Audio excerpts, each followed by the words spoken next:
asked to speak on topics about Part1,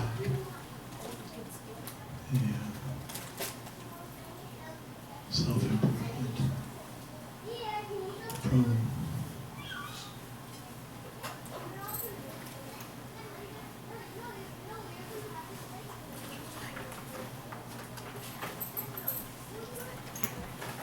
taking guidance from the Vedic literatures, especially Bhagavad Gita. So we were asked to speak on relationships, beginning, start with relationships. So, we're all persons, all living entities. We have different relationships with different living entities. And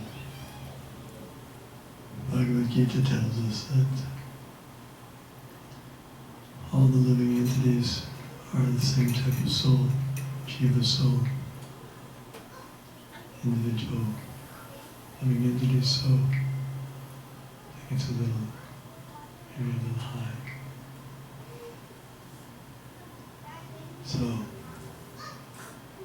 if we understand that all the living beings are the same type of souls, and they're all parts and parcels of Krishna, then we understand that actually we're all brothers, we're all relatives, we have the same father.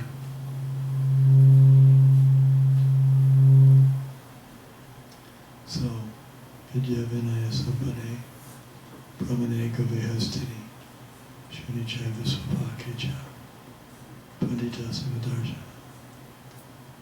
In order to have relationships, we need to know who we're relating to. So therefore it's essential to know who and what we're relating to, because imagine if we think that a person is just a combination of chemicals. How do you relate to chemicals?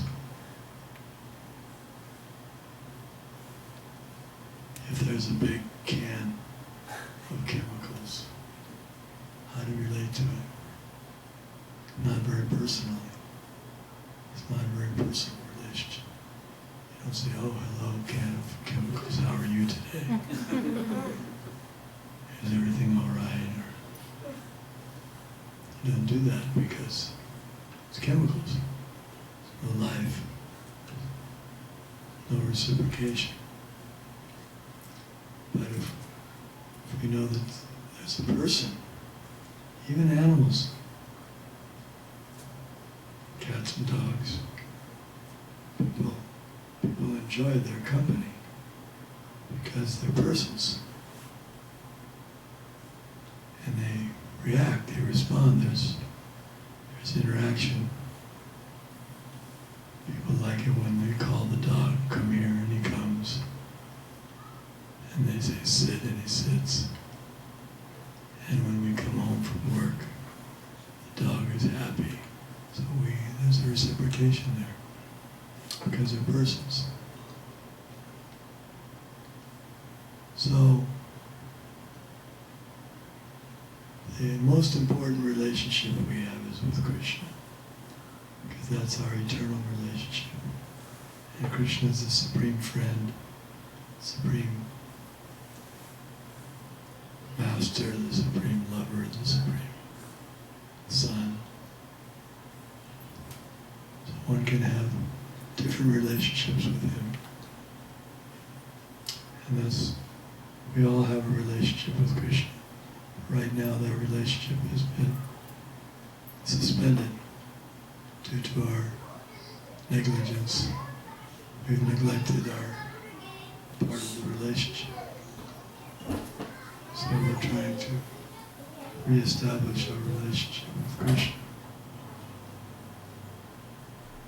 And as we reestablish our relationship with Krishna, we find that our relationships with everyone also improves, becomes better. We learn how to relate with everyone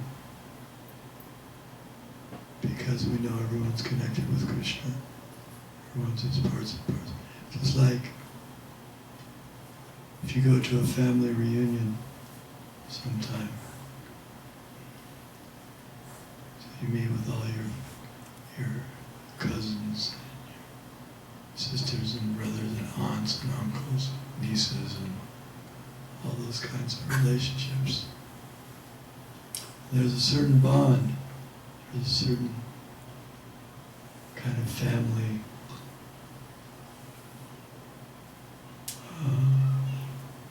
certain family connection because you're all related to each other through, like the great-grandfather. You all have the same heritage. So therefore there's a certain kind of friendly or family relationship because of the connection with the great-grandfather. And because everybody feels some love and respect for the great-grandfather, they get along nicely. That's not the only reason they get along nicely, but it's certainly one, and it's an important one. It's the main one.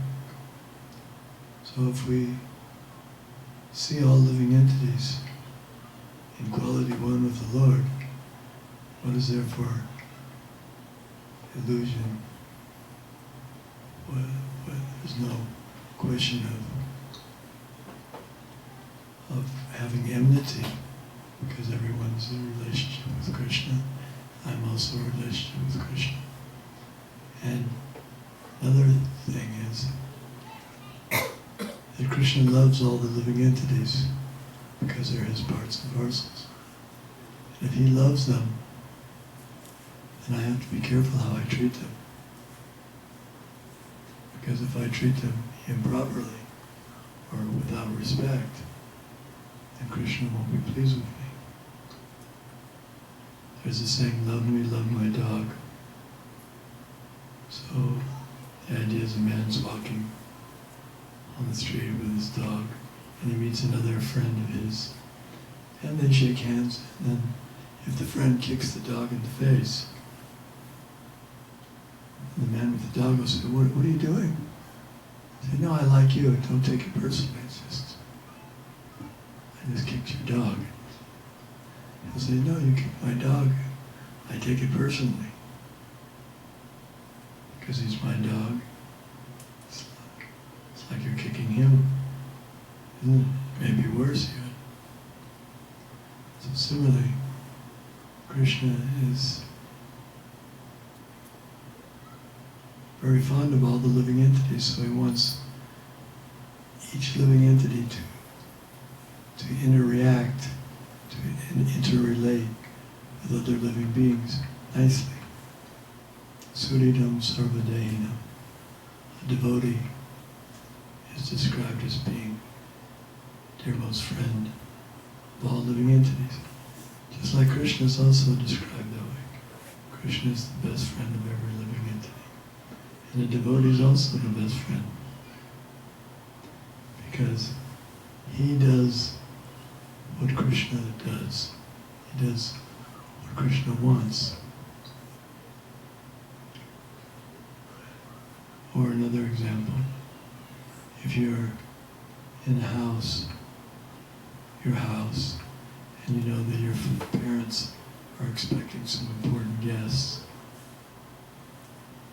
so when they come, you treat them very nicely, because you know your parents will be pleased, and you know that it's your duty. So we have a duty to deal with all living entities nicely. And how to deal with different living entities. For example, a lion. You don't deal too intimately with a lion. You can have respect, but you have to keep your distance. Because lions, they eat people, they eat humans. So you don't want to be eaten by a lion. You respect him, there's a soul inside the lion's body. But I have to keep my distance. The same way we deal with different humans. There's a verse in the scriptures that says, Ishvare tat adineshu. Ishvare tat adineshu. Balisheshu tvisatsucha. Prema maitri kripopeksha. Bhakta, madhyam bhakta. So it says 4 types of relationships. The first relationship is with Krishna, God, and that should be out of love. One should have love for God and Krishna. Love means service, love means worship, love means everything, giving everything to the person, always trying to please the person. That's for Krishna. And then Tadadination means the devotees of Krishna. And we're supposed to deal with them in a friendly way. You make friendships with devotees because we're fellow students or fellow devotees. Can I get some water? And the third relationship is with innocent people, or foolish, or children, or foolish, or those who are ignorant.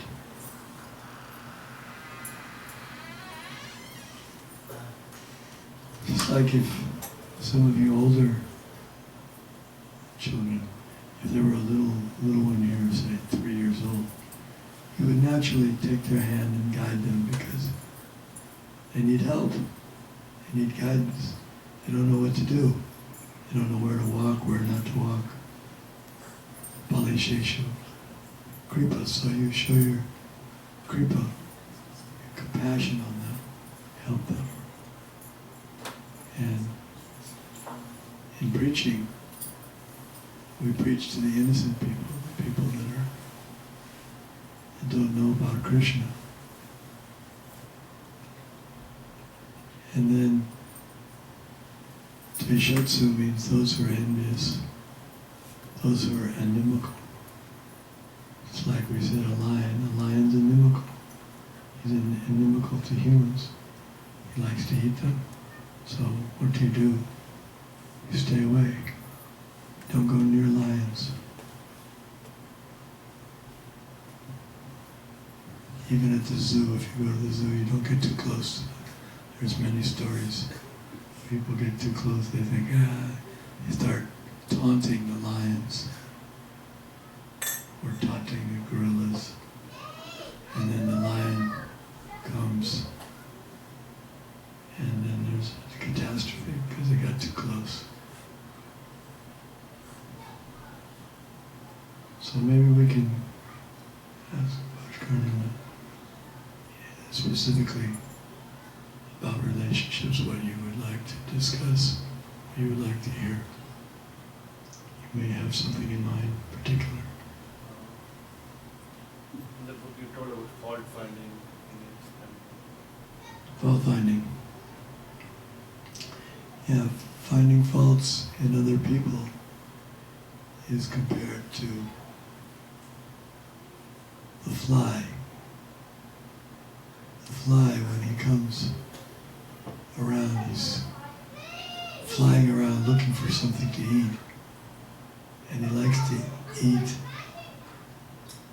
from sores. If you have a sore on your body, open wound, all the flies will go there. They like that. Dirty things. They go to the worst, the place on your body you're trying to hide. You have an open wound. doesn't look so good.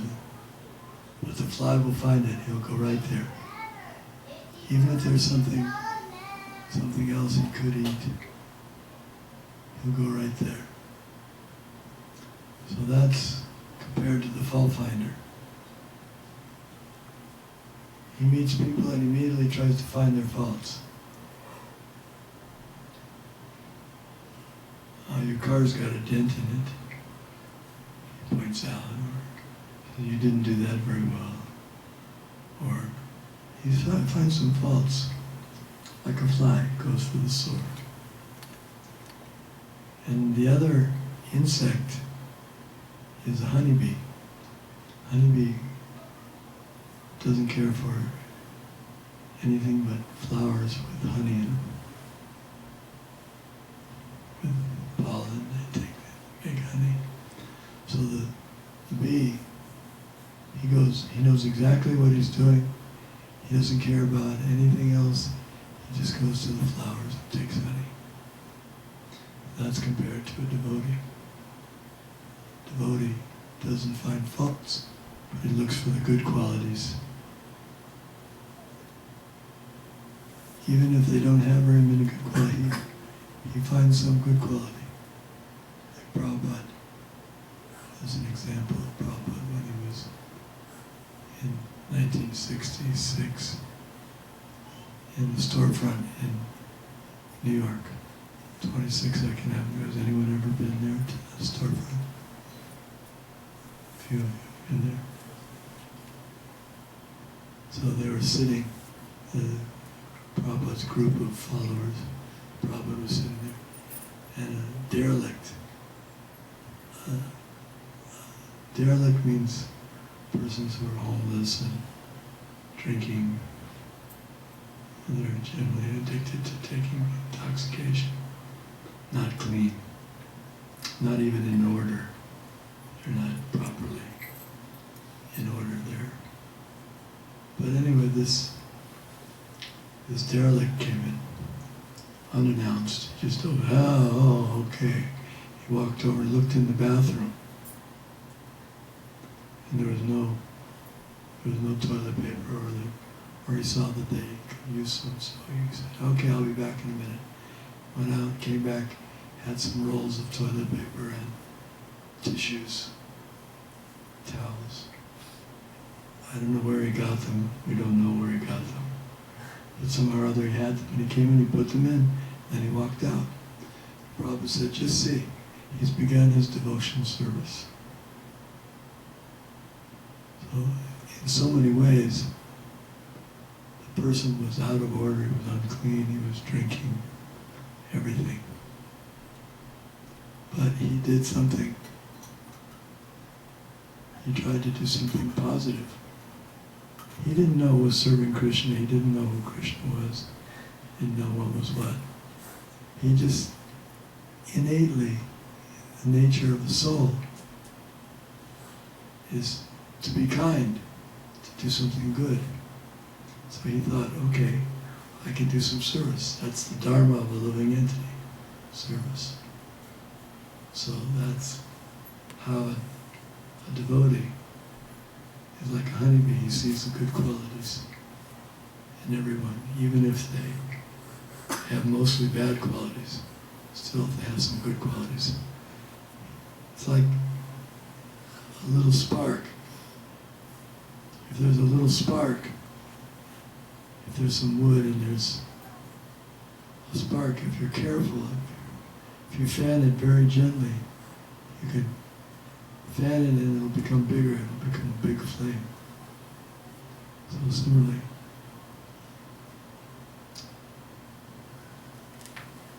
if you see the good qualities and you fan the good qualities,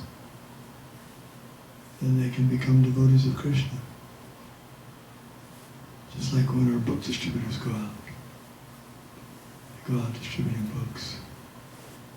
So the people, when they left their home or their office that day, they weren't thinking, I'm going to buy a book about Krishna. They weren't thinking like that.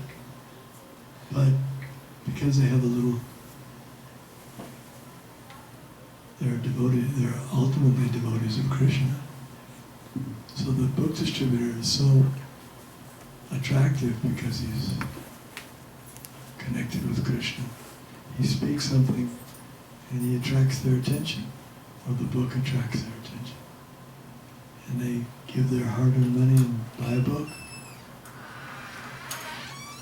So that's called fanning the spark. And he gets the book, he reads it, etc.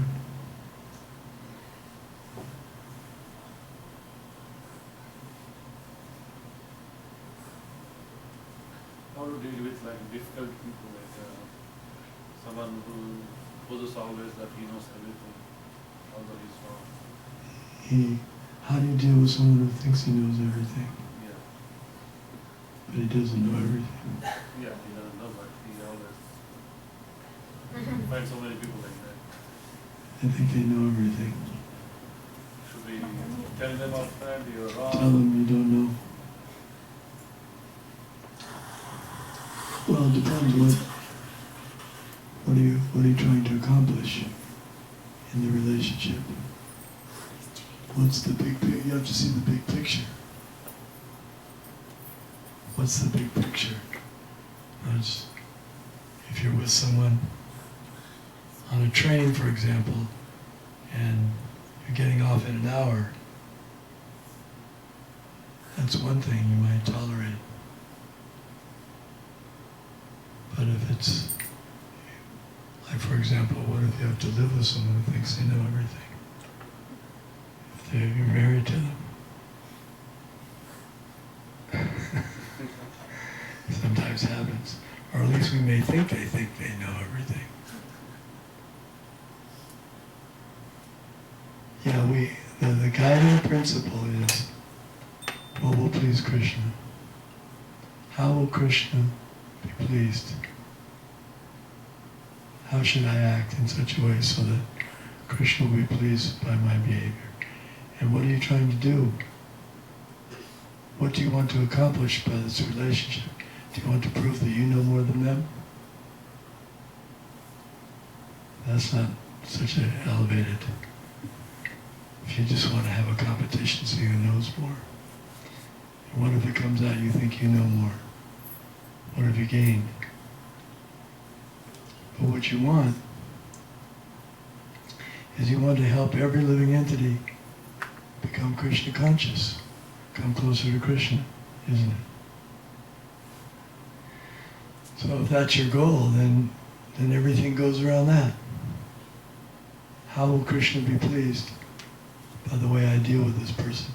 How can I help this person come closer to Krishna? For example, one great acharya named Prabodhananda Saraswati, he gave an example of how to deal with materialistic persons. He said, Dante nidaya trinikam parayornipatya kakrishatam taram bravimi he sarva sakala eva vihaya dura chaitanya chandra charane kuruta anuraga. He said, you go up to them with a straw between your teeth, you fall down on the ground, offer your obeisances 100 times. Flatter him, sir, you're such a great devotee, you're so learned. And the person says, okay, what do you, and then you say, and there's only one request I have. And the person says, yes, whatever you like, because you've praised him so much. He's pleased. And you say, I just have one request. The person says, what's the request? Says, please forget everything you learned and take shelter of Lord Chaitanya Mahaprabhu. So it's a kind of a mixture. On one hand, he's flattering him, and then the next hand he's saying, now just please forget everything you've learned. So that's a polite way of getting your point across.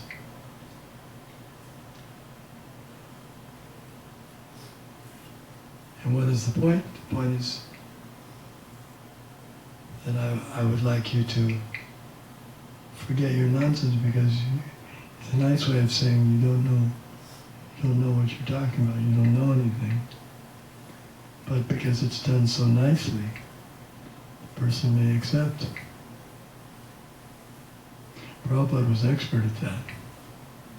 Everyone he met, in essence, he told everyone he met, he said, in a nice way, he said, you don't know anything. Even if they were scientists.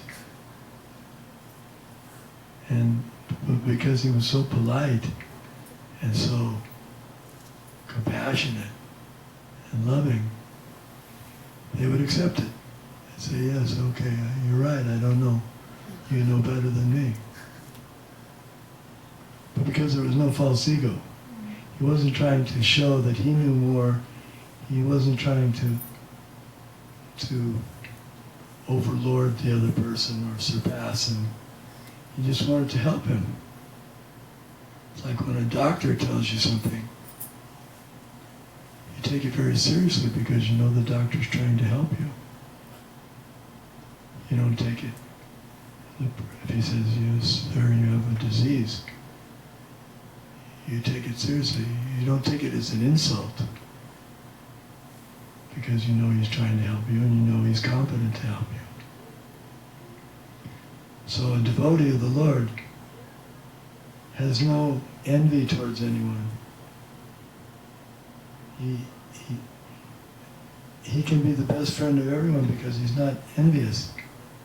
If you have someone who wants to come with you in your car, but he's envious of your car and he wants to see if he can get your car or get some money from you or something, or find some fault, then you don't trust them. But a devotee, because he has no ulterior motives, he's not interested in whatever material thing someone else has. He's not interested, he doesn't care for cars. Nadanam najanam nasundarim kavitamba jagadisha kamai. He's only interested in pleasing Krishna, therefore he can say things or do things that others can't do because he's above suspicion. He's actually my well-wisher. It's like, a child knows who the well-wishers are. Mother and father are the primary well-wishers. So when they're in trouble, they go to mother and father, because they know the mother and father were always their well-wishers, no matter what. Even if their mother chastised them earlier, they don't say, you chastise me, I won't. No, when the difficulties come, they go. So that's because there's no envy. If we want good relationships, we have to not be envious of what they have. And what does Lord Chaitanya say about the mood of a devotee who chants Hare Krishna? Yeah, say it.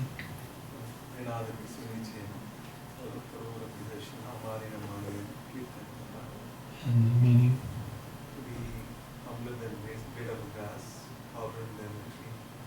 Give respect to everybody and not expect anything in return. Yeah, if you behave like that, you'll be popular with everyone. Everyone will appreciate you. Oh, he's so humble. We like humble people. Someone who gives all respects to others and doesn't expect any respect for himself. These people are very popular. Therefore, Dhira Dhira Jana Priyo Priyakaro Nirmatsaro Puchito. 6 Goswamis of Vrindavan were popular both with the ruffians as well as the pious. Why? Because they were never envious of anyone. They were full of good wishes for everyone. Well-wishers of everyone, so they were popular. Everyone liked them.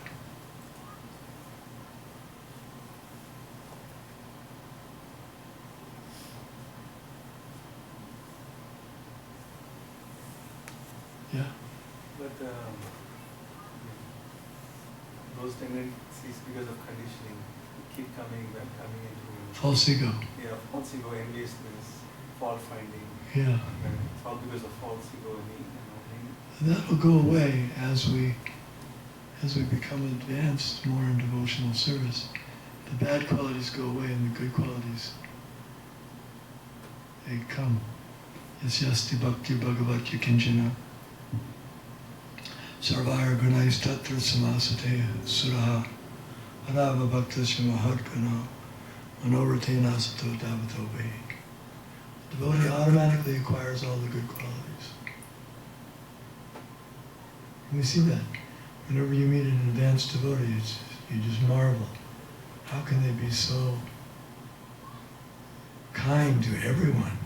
That's one of the qualities, right? 26 qualities of a devotee. Does anyone have those 26 qualities available? Maybe on their phone or something like that.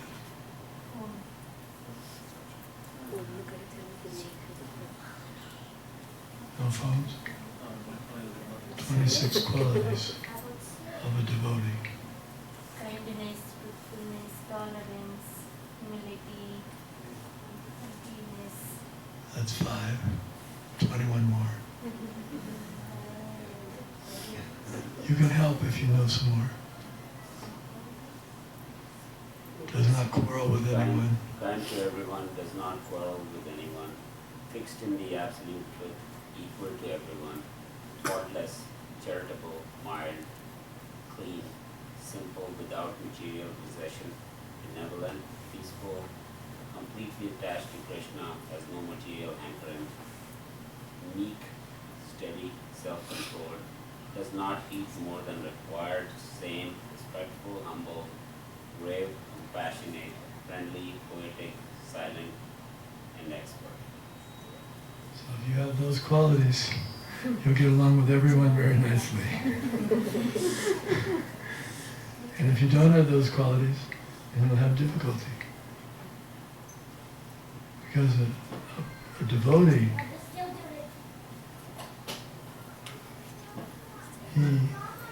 he's such a well-wisher. He tolerates everything. He's not envious. He doesn't become insulted. Just like a blade of grass or a piece of straw on the street, when you step on it, there's no protest. The straw is even more humble than a blade of grass, because the grass, when you step on it, it comes back up again. But the straw, when you stepped on it, it doesn't come back up, it just stays down. He's more humble. So you have to be humbler than the blade of grass or the straw on the street. And more tolerant than the tree. The tree, people come out, the boys and the girls, they carve their initials in the trunk, or they cut off the limbs, or they take the fruits or the flowers. Sometimes people even cut down the tree. The tree never protests. Have you ever seen a tree protest? They just tolerate. But at cold, winter time, summertime, flood time, drought time, no protest from the tree. Prabhupada gave a lot of appreciation to devotees who never complained and never had complaints about them. He appreciated, he noted that. He said, yes, that devotee never complains. He called it a silent worker. He minds his own business. Prabhupada used the term, oil your own machine. Keep your nose out of other people's business, in other words. Just mind your own business. That's one way to keep out of quarrels.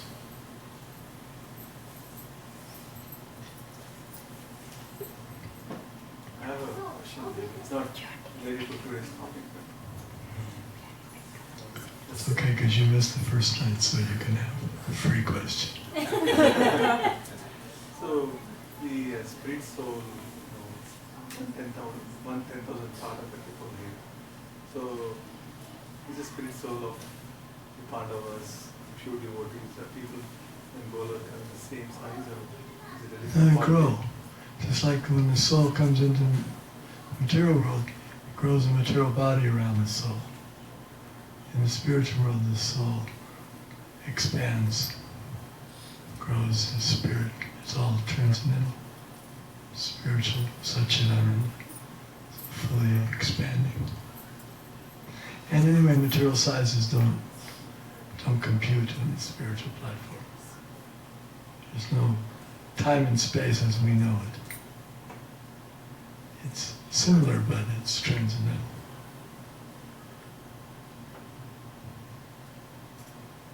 You had your hand up. Did you have something you wanted to say? Change your mind. Okay. A louder. Vidya Vinaya Sankale, you have to equal vision because part and parcel of Krishna.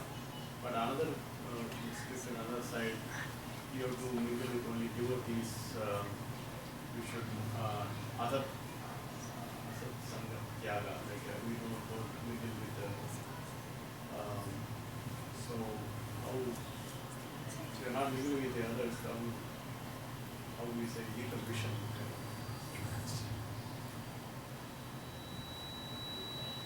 Well, we see dogs, we see dog eaters, we see elephants, we see cows, we see Brahmins. We're mingling with everybody, maybe not intimately, but at least we see them in the spirit. Just like, for example, practical. Prabhupada was relentlessly criticizing religions that supported slaughterhouse. He said, your scripture says thou shalt not kill, and you're killing. And he called that envy, he called that hatred towards the animals. Because it's not necessary and it's not recommended by God, by the Supreme. So that's a practical way to demonstrate equal vision is don't kill the cows. It's completely unnecessary, it's uneconomical, it's not healthy, it's all the things about it. But it's based on envy, it's based on hatred. It's based on ignorance, not knowing that there's a soul inside that cow.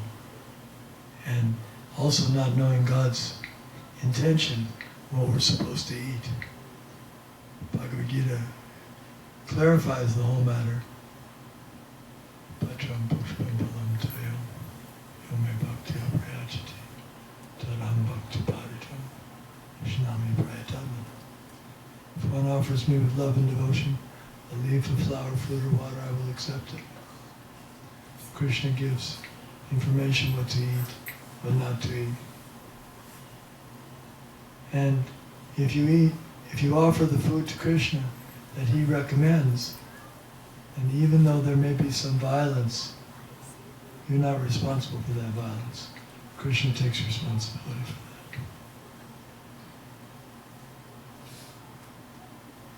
I don't know if I answered your question exactly. Let's say, for example, saving karmis, don't mingle with the karmis. Don't mingle with here. But at the same time, we should have equal vision, say, parking of Krishna. Yeah. You should be kind to them, kind to everyone. Help them. They're balisheshu. They're in ignorance. They don't know about a higher value. So, like an older brother takes care of the little brother. So, just like, for example, in our movement, there's a Vaishnava principle that whoever gets initiated first is considered senior. And the others should show some respect, extra respect for the person because he's senior. So, one time Prabhupada was speaking and they were chanting the sloka, the Bhagavatam sloka, and certain people chanted first and second. And then Prabhupada said, I want to teach you a little something about Vaishnava etiquette. The senior person should be given the respect to go first. So he asked when such and such was initiated, and when such and such. He said, so he's senior, so you should let him go first. I think it was only a few months before the other one, but still. Prabhupada took that as a principle. In other words, there's certain etiquette, certain standard behavior. We offer elders respect. We were just reading earlier today how when Uddhava met Vidura, because Vidura was older than Uddhava, Uddhava paid his obeisances to Vidura. That's proper. And when Lord Chaitanya was visited by Ramananda, what was his name?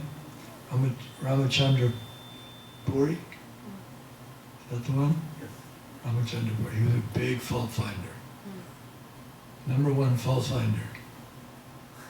The devotees weren't very pleased with him because he found fault with everybody, including Lord Chaitanya.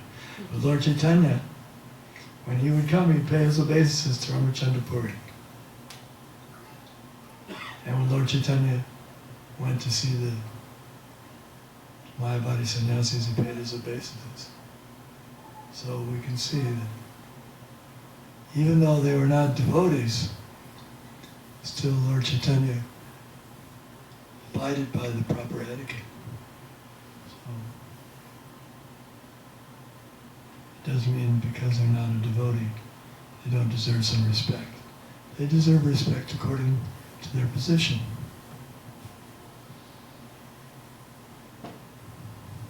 Yudhishthira Maharaj was so respectful to Dhritarashtra, even though Dhritarashtra was trying to kill them. He was trying to murder them in every possible way. And Yudhishthira Maharaj, because Ajata Shatru, he never had any enemies. He didn't even see Dhritarashtra as an enemy. He saw him as his uncle and his well-wisher.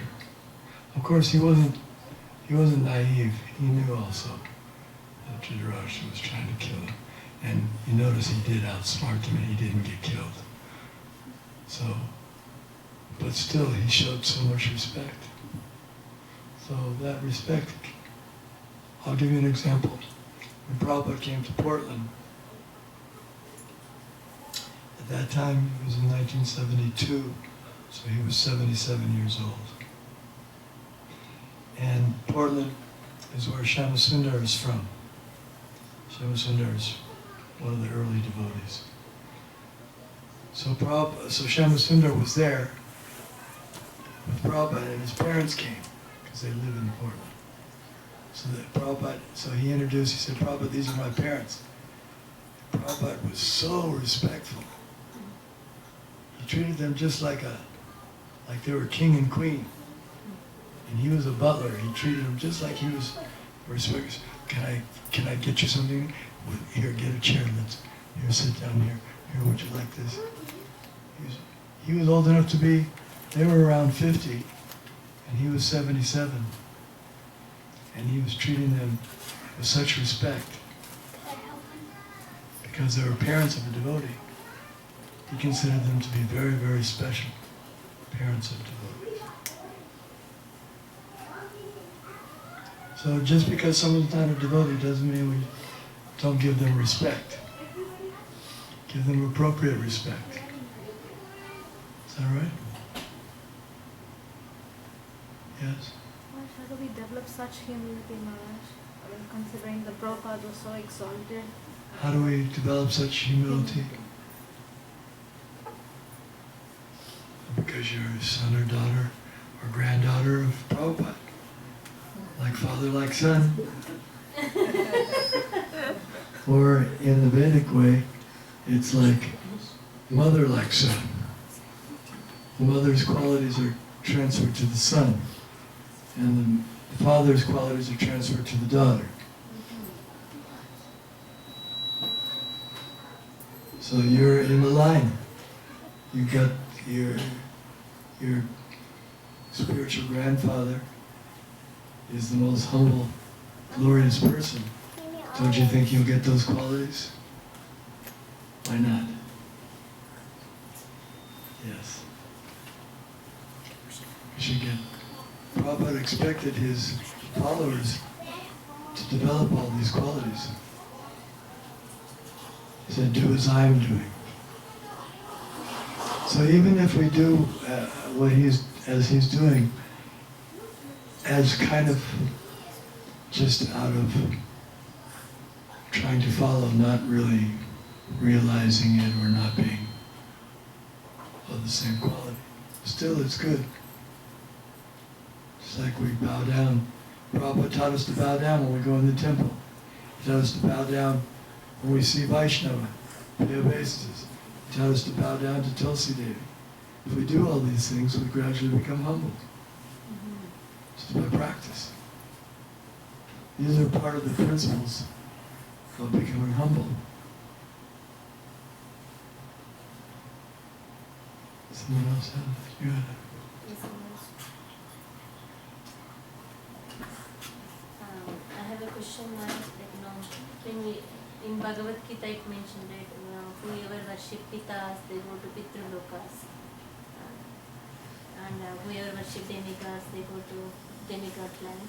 But who stays in Pitruloka, Maharaj? Forefathers. Our forefathers and great forefathers, they are all in It's a heavenly planet where the worshippers of forefathers can go.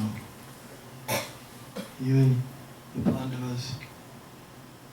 Who was it? Someone was asking where his father went. Pandu, that's right, and he said he was in the Pitriloka or Indraloka. So it's one of those planets, it's a place for a lot of material enjoyment for very pious people. Oh, only pious people will go. Yeah, only pious people will go. So going to Pitriloka is considered to be an elevation.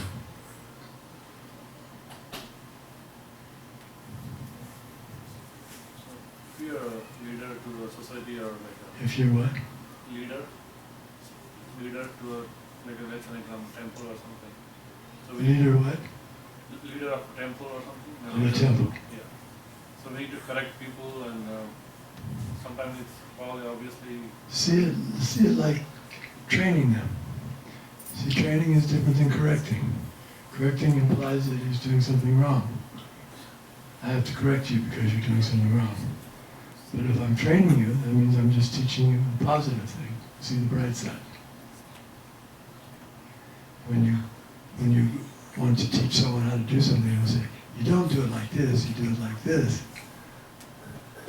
But you can say, here's a good way, try it like this. You'll find this works very nicely. So you can present.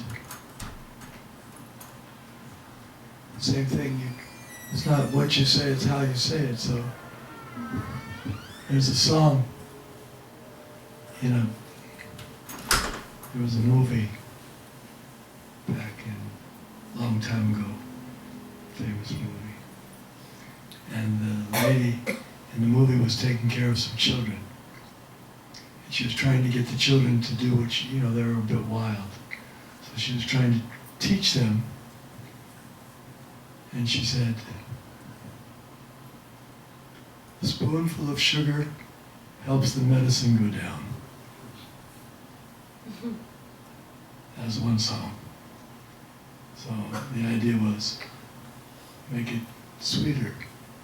Medicine is bitter, but it's good for you. But if you add a little sugar, then it becomes tasty. And she sang another song. Putting it my way but nicely. Getting to know you, putting it my way but nicely. You are precisely my cup of tea. So what she means is that she's the teacher, so she has a duty to teach the children, but she does it nicely. And make it attractive. Teaching someone can be an attractive. Prabhupada gave the example that when they were little boys, his grandmother used to engage them, okay, Boys, go up to the top, bring some water down, or bring this water up to the top. Let's see who can get there first. So it made it a little bit exciting, a little interesting, and a little competition. So it was actually work, but they saw it as play. So a good teacher knows how to make something that's work seem like play, enjoyable. So if you're in charge of a temple, you see it, your duty is to train the others and to guide them. We like guides when we don't know where we're going. But, you know, again, without avarice or without false ego, without losing our temper, for example, we have to keep our cool, not become angry because people don't do what I say. You should expect that they're not going to do what you say. If you think I'll become a guru, then everyone will do what I say, you'll be in for a surprise. If I just become a guru, then I've got it made. Because as guru, everyone has to do what I say. But it doesn't quite work like that. So you have to expect that people may not, and don't get angry. Or keep instructing. It's, even if the person doesn't learn immediately, a good teacher keeps teaching them until they learn it.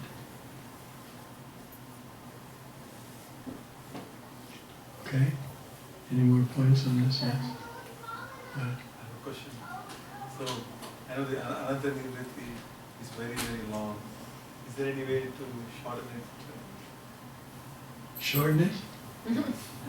Shorten anartha nivritti, you can get rid of less of the unwanted qualities, the unnecessary. Just keep some of them. No, just get rid of them. Like, I know it takes forever, to do Who said it takes forever? Where'd you hear that? That's not scriptural. It's not, I've never heard that in the scriptures. You have to give a Vedic reference to that. It doesn't take forever. It can take as long as it takes for us to surrender. If we surrender